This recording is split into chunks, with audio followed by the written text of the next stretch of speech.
the idea with this is when I was over at the rec center, being a basketball coach, I noticed that we had plaster walls barely 2 feet away from the bottom of the basket, and that could be a liability. Yeah. Letting people in there playing. So being that it's a permanent fixture, we can use community development block grant money to pad the walls. They would be 40 feet on one baseline, 37 feet on the other one because of an emergency door. But that would provide some protection to prevent injury. Protect the walls too, huh? Protect the walls too, yeah. Madam Chair, along that same line, we are meeting some spending issues, so you guys will see some additional improvements over in the rec center over the next couple weeks. It's one of those use it or lose it. The rec center sits in a CDBG eligible area, and because we have previous years of funding, and Jeff, you can jump in and speak to the details, but essentially if we don't spend it quickly, it just goes away and we lose it altogether. You can only hold 1.5 years of your grant. So last year we got 477,000, I believe. That plus half of the year before is you have to spend that or you lose it. So last year with the water main project, we met that deadline. Now we're about $150,000 we have to spend now. We have projects in line that'll get us close. So with that being said, we were able to possibly make some more improvements at the rec center, show that we're committed to keeping it open. A lot of the carpet there is dated, ripped, torn, so we're talking about putting in some new carpeting, as well as some laminate flooring to replace old cracked tile, basically giving it a facelift. But you couldn't buy like equipment with it, could you? No, it has to be floor. Anything with community development block grant has to be permanent, a permanent fixture. You use flooring. But one nice thing is we're going to expand it up into the business center, which one of the complaints we've heard is that it looks very tired and outdated there. So this will kind of freshen it up a little bit and make it more marketable, the couple units we have left. Then we also may be proposing, because that used to be the old Parks and Rec department, is removing that signage, painting that, refreshing the look of the building as well, and putting up new signage. Okay, item 14, this was also one we postponed, or anything? Somebody postponed it. Yeah, I think that was at the department hospital, right? And this is for the call center staff to do some additional, or do some training. Is this for new call center staff? No, this is for the existing call center staff, from my understanding, right? Correct. Baker is going to come in and do a full day training.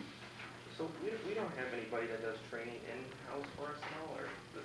Well, I mean, I sat down with Brenda about this, and she went through it and had some experiences that are previous, and she said it's not just, it's good training, and it even offers insight to, you know, because I said, well, we have quite a few people that's been here for a while. And she said, well, one, it's a morale building, you know, it's not just training, but it's morale building, but it also teaches you how to handle certain, and she was very supportive of the idea, and I think she's doing a pretty good job. Well, I mean, going through the slides, it's definitely good material. I agree. They do a lot of role playing, so it's important to her, because one of the reasons it was postponed was we didn't know how we would staff the call center if we did a training on a full day. So who would, you know, if everybody was gone, what would we do? Okay, yeah, what is So- the answer to that? Well, we're going to do training on Saturday, Okay. because we looked at splitting it. So everybody's getting overtime? Yeah, but it's cheaper to do it that way. She said it's important because they do role playing as a complete team. So they kind of, you know, go through hypothetical situations, and it allows each employee to kind of watch and learn from that experience. So she said the one thing to her, because we looked at maybe dividing it into 2 groups and just doing it on 2 separate days, she said it would be counterproductive, in her opinion, to do it that way. So. Well, they get a chance to be crabbing down the phone. Okay, the next one is a motion to approve the design proposal from Wade Trim for the rehab of the Party Road resurfacing project, as well as possible sidewalk. Should we not, within the motion, put an not to exceed there? Madam Chair, this is just a receive and file. This was already approved by TIPA. Okay. Oh, So- it says approved. Oh, the agenda says receive and file. Okay, oh, I think we need to change I got a that. question though, I mean, is there any, I don't know, Mr. Mayor or Mr. Mackey, is there any, are we looking at possibly going down further Pardee Road because? So let me answer your question. It's not bad. Tifa stops at Superior. Okay. So you can't pay for it out of Tifa. Now, we've stretched it as far as we can going through the intersection, Mhm. but you could do it, but it wouldn't be through Tifa. It'd have to be through another funding source. So this is really bookend at Superior to Eureka. Okay. And then, of course, the sidewalks, we're looking at paying part of it through Tifa and part of it through CDBG. If this, what is it, proposal one passes, and when would we receive that money, like, if it, which I don't think it probably will, but if it does?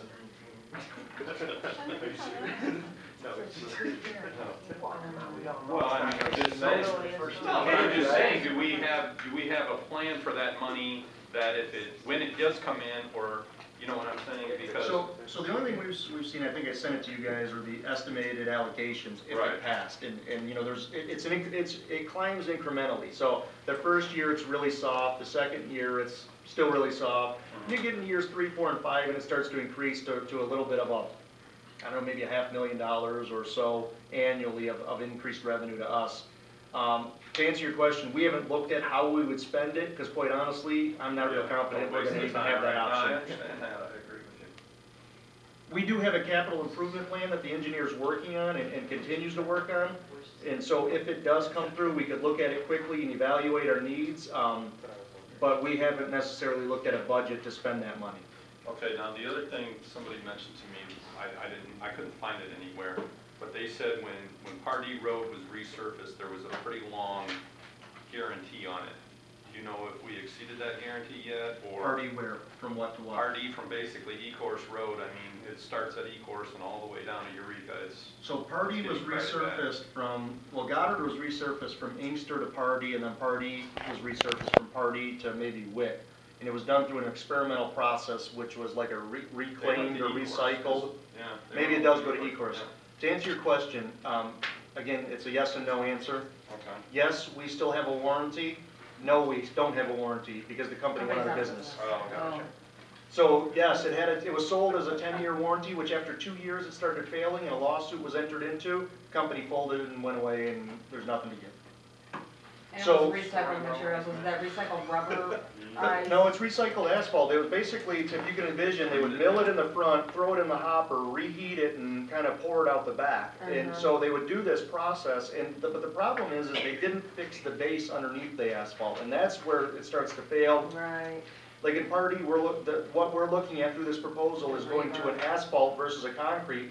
But what Wade Trim will do with the engineers, identify all the areas underneath the asphalt, the foundation, the base, and make those repairs before they put the cap on it. So that's what didn't happen on Goddard, and that's what didn't happen on Pardee, and that's why you're seeing all the buckling today. There's no Must be like a base. seam or something at one time, because that's what it is, it's kind of, it's almost like you're driving over, Speed you know, bumps. speed bumps. Yeah. Now, it will go down, and when it starts to warm up, that's why it's hard to, because we had this conversation about a Let it week ago. expand. It's hard to mill them down right now, because they will start to reset. But at some point in time, some of those high spots will have to be addressed. But here, you know, we're like every other community. Our roads are failing and Right, failing no, I faster than the funding's coming in. So, you know, we're gonna have to, you know, obviously maximize like TIFO where we can, like in this case, what we're doing.